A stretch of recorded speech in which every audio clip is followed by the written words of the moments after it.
Welcome to old story. உலகத்தில் இருக்கக்கூடிய பெரும்பாலான நாடுகளில் எட்டி, பிக்ஃபுட், சாஸ்குவாட்ச் அப்படின்னு பல்வேறு பெயர்களில் மனிதனினுடைய உருவமைப்பு கொண்ட ஒரு மிகப்பெரிய உயிரினம் காடுகள்லையும் மலைப்பிரதேசங்கள்லையும் வசித்து வருவதாக ஒரு நம்பிக்கை பரவலாக எல்லா இடங்கள்லையும் இருக்குது. இது சம்பந்தமாக அறிவியல் பூர்வமான திடமான ஆதாரங்கள் எதுவும் கிடையாது. இருந்தாலும் சில மர்மமான பாதச்சுவடுகள், உரோம அமைப்புகள், எலும்பு கூடுகள் இதையெல்லாம் வைத்து இப்படி ஒரு உயிரினம் வாழ்ந்து வருவதற்கான சாத்தியக்கூறுகள் இருப்பதாக சிலர் நம்புகிறாங்க. அந்த வரிசையில் இது சம்பந்தப்பட்ட பல்வேறு கதைகள் உள்ளன. அப்படிப்பட்ட ஒரு இன்சிடெண்ட்டை தான் இன்றைக்கி நம்ம பார்க்க இருக்கிறோம். இந்த இன்சிடெண்ட் ஜார்ஜ் அப்படின்னு சொல்லக்கூடிய ஒரு இன்ஜினியரால் வெளிவந்ததாக ஒரு தகவல் இருக்குது. இந்த கதை 1880களுக்கு பின்னாடி நடந்திருக்குது. கனடாவில் இருந்து அமெரிக்காவுக்கு செல்லக்கூடியது ஒரு புகைவண்டி. அன்றைய தினம் அமைதியாக இப்போ இருக்கக்கூடிய ரயில்களில் இருக்கக்கூடிய வேகமெல்லாம் அப்போ கிடையாது. நிதானமான ஒரு வேகத்தோட பழமையான என்ஜின் கொண்ட அந்த புகைவண்டி சீரான வேகத்தில் அந்த பார்டரை கடந்து போய்கொண்டு இருக்குது. அது போகக்கூடிய பாதை கரடு முரடான பல்வேறு மலை மற்றும் காடுகளை கடந்து செல்ல வேண்டிய ஒரு நிர்பந்தம் அப்பெல்லாம். அப்படி போய்கொண்டு இருக்குது. அந்த நிதானமான சப்தமும் இரவு நேரமும் அதில் இருக்கக்கூடிய பயணிகள் நன்றாக தூங்கிக்கிட்டு இருக்கிறாங்க. இந்நிலையில் திடீரென ஏதோ ஒன்று ரயிலில் வந்து விழுந்துருது. ஆரம்பத்தில் இது பெரிய வகை மானாகத்தான் இருக்கும் அப்படின்னு அந்த ட்ரெயினை இயக்கி வந்தவங்க சந்தேகப்படுறாங்க. சரி, என்ன இருந்தாலும் அப்புறப்படுத்திடுவோம் அப்படின்னு ட்ரெயினை நிதானமாக நிறுத்திட்டு முகப்பு பகுதியில் போய் பார்க்குறாங்க.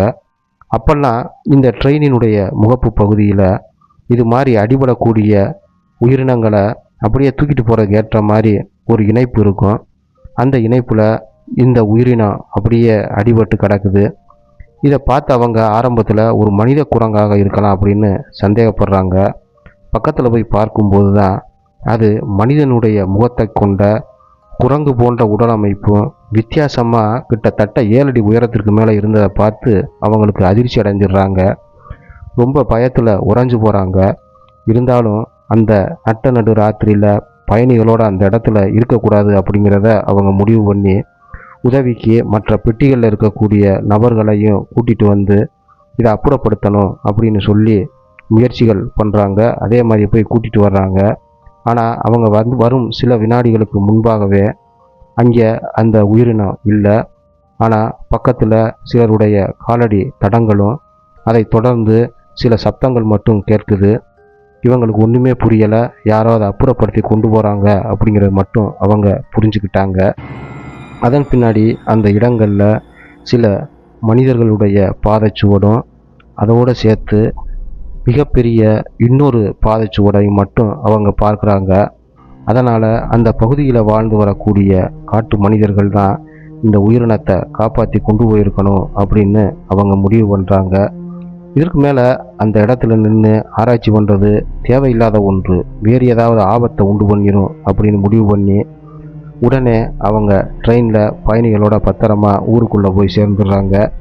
சில நாட்களுக்கு பின்னாடி இந்த கதைகள் வெளியில் வருது. அதன் பின்னாடி சில இது சம்பந்தமாக ஆராய்ச்சி பண்ணக்கூடிய ஆராய்ச்சியாளர்களும் அந்த இடத்த விசிட் பண்ணுறாங்க. அவங்களும் அந்த காலடி தடங்களை நோட் பண்ணுறாங்க. இதிலிருந்து அந்த பகுதியில் வசித்து வரக்கூடிய நேட்டிவ் குடியிருப்புகளுக்கும் இந்த உயிரினத்திற்கும் ஏதாவது ஒரு புரிதல் இருக்கலாம். அவங்க ஏன் இவங்களை காப்பாற்றுறாங்க அப்படிங்கிற கொஸ்டின் மட்டும் அவங்களுக்கும் ஏற்படுது. ஆனால் எந்த விதமான ஒரு ஆதாரமும் கிடைக்கல. பின் நாட்களில் இந்த கதைகள் தலைமுறையாக சொல்லப்பட்டு ஒரு தாத்தாவிடமிருந்து பேத்திக்கு சொல்லப்பட்டு அவங்க சொன்ன தகவலின் அடிப்படையில் தான் இந்த இன்சிடெண்ட்டும் வெளி உலகத்திற்கு தெரிய வருது. எட்டியை பற்றி நிறைய மர்மமான கதைகள் இருந்தாலும் ரயிலில் அடிபட்ட இந்த எட்டி ரொம்பயுமே ஒரு வித்தியாசமான இன்சிடெண்ட்டாக இப்போ வர பார்க்கப்படுது. மற்றும் ஒரு விசித்திரமான கதையில் உங்களை சந்திக்கிறேன். பாய்.